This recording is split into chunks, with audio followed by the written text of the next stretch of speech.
Hello and welcome to M spoken classes. और guys कैसे हैं आप लोग।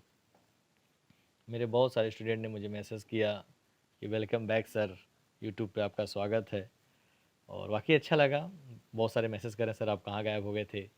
तो एक्चुअली क्या था कि मैं यूट्यूब से कुछ दूरी बनाने के बाद कुछ सर्च कर रहा था मैं कि वाकई में बहुत सारे स्टूडेंट्स को अंग्रेज़ी का जो राइट प्रोनाउंसिएशन होता है उसमें दिक्कतें आती हैं। तो मैंने सर्च किया कि पहली बात ये देखें कि ये प्रोनाउंसिएशन नहीं है, ये प्रणन है, एन यू एन है ये। तो ये प्रोनाउंसिएशन है। तो अब प्रोनाउंसिएशन मतलब उच्चारण सही से कैसे किया जाए। जैसे कि अगर शुरुआत दौर में हम बच्चों को अंग्रेजी पढ़ना सिखा रहे हैं तो सबसे पहले तो हम उनको नॉलेज करें कि जो हमारा कहरा होता है मतलब कक्का किक्की कुक्कू के इसकी राइट प्रोनाउंसिएशन कराएं।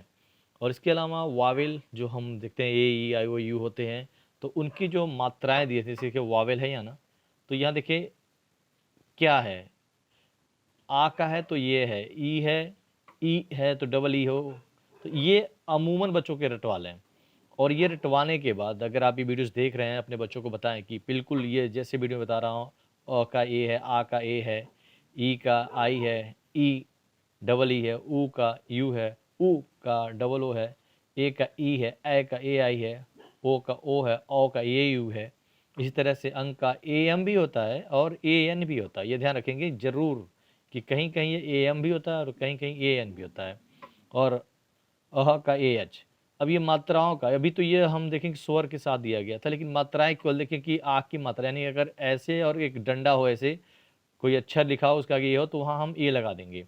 उसी तरह से यहाँ देखें कि अगर ये मात्रा हमारी इधर से दी गई है तो हम उस अक्षर को लिखने के बाद आई की मात्रा लगा देंगे। और अगर ये बड़ी ई की मात्रा लगाई गई है तो हम डबल ई करते हैं। इसी तरह से छोटा यू होगा, बड़ा यू का डबल ओ होगा, ए का ये होंगे, ए का ए आई होगा, ओ का अगर ऐसे एक डंडी हो ऊपर एक बिंदी हो और ये ऐसे दिया हो तो ओ कर देंगे। और ये डबल हो जाए तो ये यू कर देते हैं। तो ये भी सबसे इम्पॉर्टेंट फैक्ट है मात्राओं को याद कराने का। और जैसे ही बच्चे याद करेंगे उनका रीडिंग बहुत अच्छी हो जाएगी।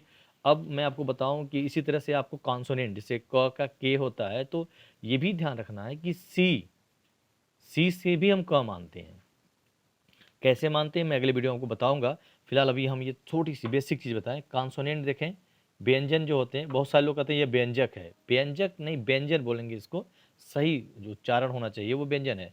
अब ये क का के भी होता है और सी भी होता है। अच्छा, ये अमूमन आपकी छोटी मोटी किताबें होती हैं जिसमें दी जाती हैं, ये आप रटवा दें बच्चों को। और रटवाने के बाद अब मिला के कैसे लिखना है मैं बता रहा हूँ आपको। अमूमन जो गलतियाँ करते हैं, जैसे मान लीजिए रमेश है यहाँ तो हम कहेंगे आर ए। अच्छा, आर ए क्यों आया? क्योंकि भाई र धन अ होता है, ठीक है, तब र होता है।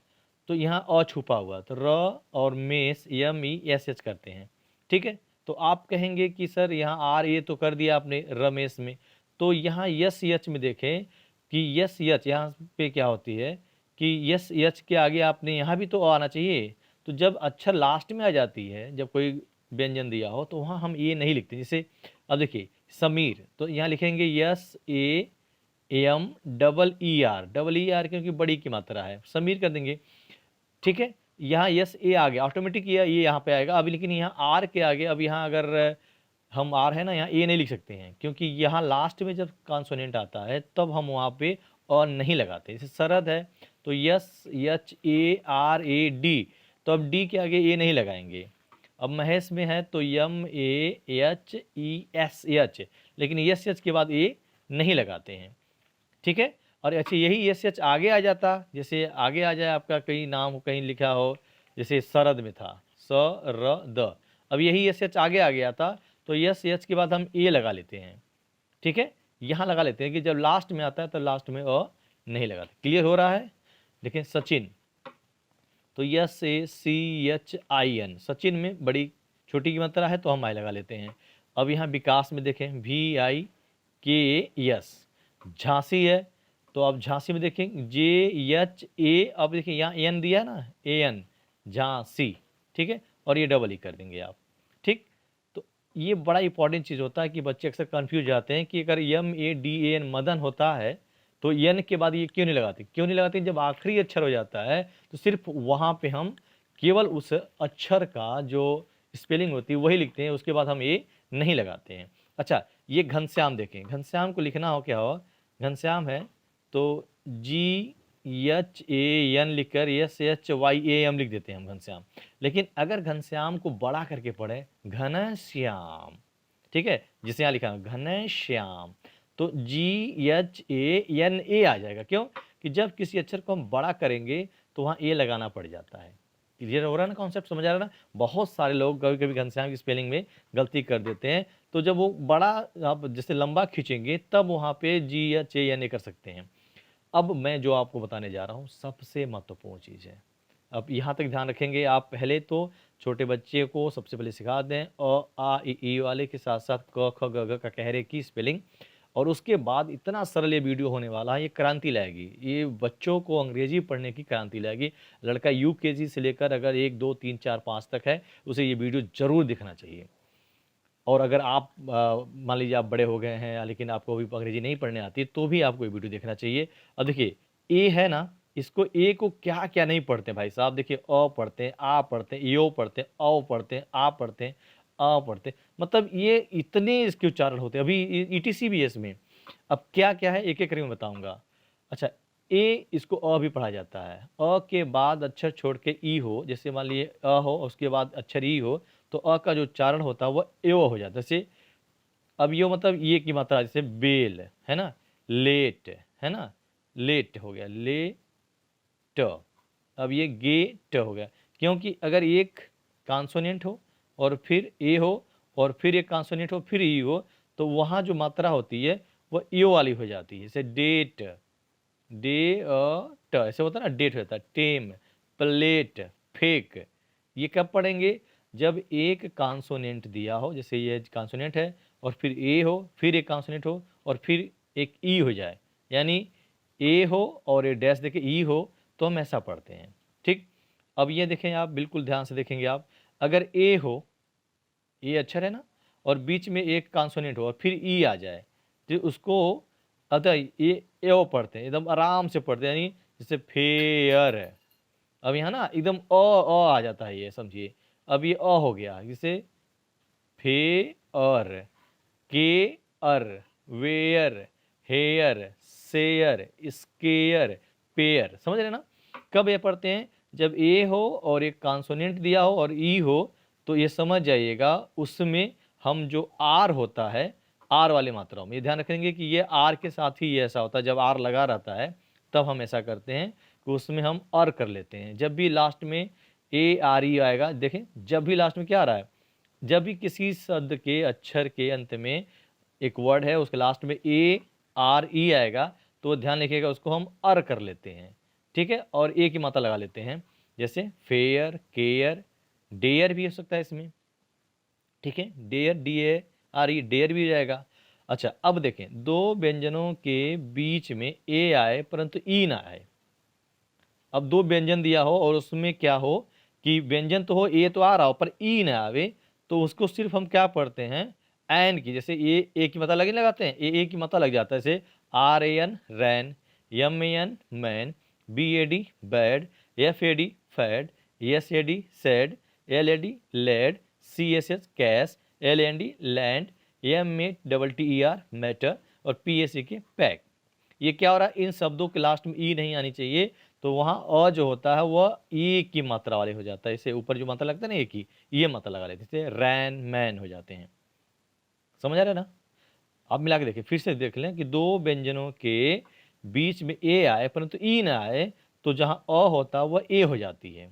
अच्छा, अब ये देखें बड़ा इंपॉर्टेंट है ये, अ का दूसरा उच्चारण आ भी होता है, जैसे पहले ही ए आ जाए, पहले ही ए आ जाए, ठीक है, और उसके बाद यस और के दिया जाए तो वो आस्क हो जाता है, जैसे आस्क, बास्क, है ना, हो ना, देखिए आस्क हो जा रहा, तो ये हो जाता है बास्क हो जाता है, इसमें ध्यान रखिएगा। और ये देखिए कास्क हो जाएगा, ये टास्क हो जाता है, ये मास्क हो जाता है, या बार हो जाता है, या कार हो जाता है। तो ये आ की मतलब ये जो अ होता है यही आ भी बन जाता है। अब ये नहीं कि आ के लिए डबल ए लगाने पड़ेंगे, देखिए डबल ए नहीं लगाया ना, सिंगल ही लगा है। तो ये ध्यान रखें कि आ का दूसरा उच्चारण आ भी होता है। ठीक है, जैसे हार्ड हो गया, यार्ड हो गया, बात हो गया, ये सब इसी कैटेगरी में आते हैं। क्लियर है। तो ये सोचिए एक अक्षर हमारा अ है जो वावेल का पहला है, इसके इतने उच्चारण होते हैं। अभी और भी गजब के हम आपको बताएंगे कि कैसे कैसे इनको पढ़ते हैं, लेकिन फिलहाल अब एक चीज़ मैं आपको बताऊं, ई को ई भी पढ़ते हैं, ई भी पढ़ते हैं, यू भी पढ़ते हैं, यहाँ तक कि कहीं की अ भी पढ़ते हैं।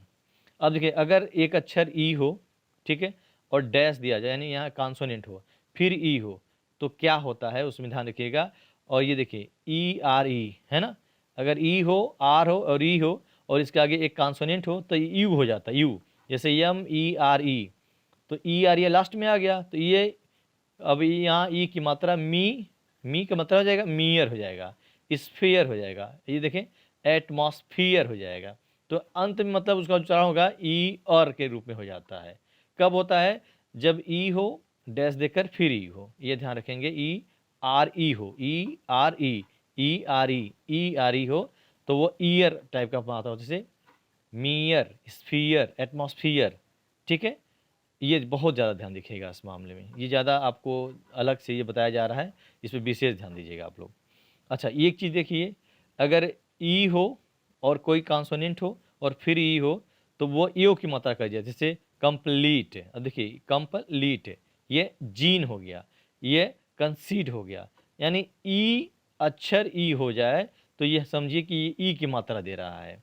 ठीक है, इस पर ज़्यादा ध्यान रखिएगा क्योंकि ये बहुत ज़्यादा कंफ्यूज करता है। अब बच्चे नहीं जानेंगे तो कहेंगे ई की मात्रा सर, ए की मात्रा कंप्लेटिव हो जाएगा। जी नहीं, जब यहाँ भी ई हो और एक कॉन्सोनेंट हो फिर ई हो तो समझिए वो ई की मात्रा ही लगाती है, मतलब वहाँ मात्रा हम ई की लगा के बोलेंगे, जैसे कंप्लीट पढ़ते हैं इसको, जीन पढ़ते हैं इसको। और ये देखिए अगर एक कॉन्सोनेंट हो फिर ई हो प्लस आर हो जैसे, तो उसको अ पढ़ते हैं। अब देखें ई यहाँ अ हो जा रही, जैसे जे ई आर के, यानी कि ई हो गया, आर हो गया और एक कोई कॉन्सोनेंट हो गया तो जर्क हो जाएगा, H E R D herd हो जाएगा, B E R B verb हो जाएगा। तो ये बड़े कमाल के हैं, अगर आप नहीं जानेंगे तो आप पढ़ ही नहीं पाएंगे। तो ये दोहरा लीजिए फिर से कैसे कैसे पढ़ा जा रहा। और वाकई में अगर आपको लगता है कि ये सीरीज़ बहुत अच्छी है, बहुत ज़्यादा आपको नॉलेज मिल रहा है, अब मैं बताऊंगा आपको। कई बार हम यस एच को स पढ़ते हैं, यस एच को कहीं ज पढ़ते हैं, जी को कब ज पढ़ते हैं, जी को कब हम ग पढ़ते हैं, सी को हम कब क पढ़ते हैं, सी को हम कब सी एच क पढ़ते हैं। तो ये बहुत सारी जो मिस्ट्री होती है वो मैं आपके सामने बताने वाला हूँ। वीडियो पसंद आए तो प्लीज़ लाइक करिएगा, शेयर करिएगा और सब्सक्राइब करिएगा। और अगला अपलोड वीडियो मैं बहुत जल्द करूँगा। इसकी इसी सीरीज़, ये लंबी सीरीज़ जाएगी, टोटल जेड तक मैं लेके जाऊँगा। तब तक के लिए सबा खैर, गुड नाइट।